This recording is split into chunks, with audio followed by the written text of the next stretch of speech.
Bien, nickel.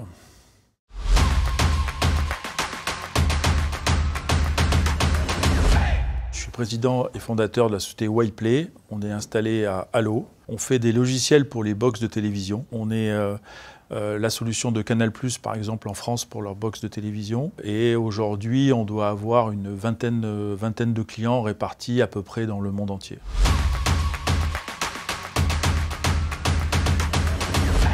Il faut y aller. On passe beaucoup de temps à expliquer pourquoi ça n'a pas marché, plutôt que de mettre de l'énergie à faire en sorte que ça se fasse. Quand on y croit, il faut y aller et on peut se donner vraiment toutes les chances d'y arriver. Et moi, je pense qu'on est un vrai exemple là-dessus parce que finalement, on est allé voir les clients, on leur a dit voilà, il faut travailler avec nous parce qu'on est les meilleurs.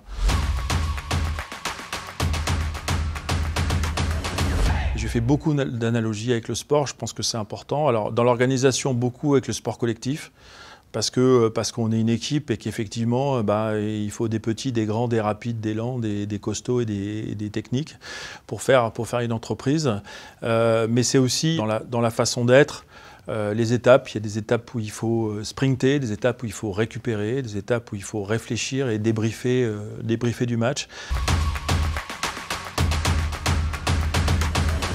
Toujours sur la création de valeur, il faut créer de la valeur. Si vous la créez en travaillant, si vous la créez en faisant de l'associatif, si vous la créez, je sais pas, en élevant vos enfants ou quoi que ce soit, enfin, j'ai pas de jugement de valeur. Je pense qu'à un moment donné, il faut être bien, quoi. Et je pense qu'au sein de son écosystème, encore une fois, il faut surtout créer de la valeur. Après, de la façon dont vous la créez, elle vous importe à vous, quoi.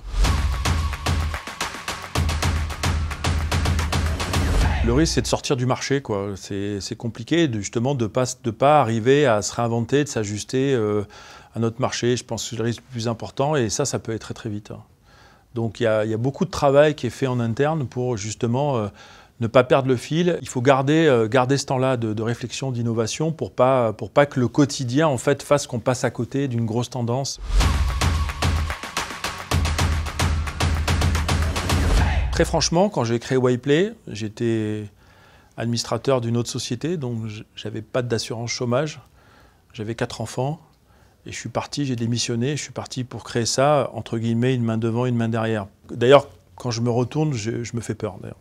T'étais complètement barge, quoi, je dis, franchement. Voilà. Donc je pense que je suis capable de le refaire. Donc je suis capable de partir dans n'importe quoi d'autre, effectivement, mais avec un peu d'expérience par rapport à ce que j'ai vécu ces 20 dernières années, c'est sûr.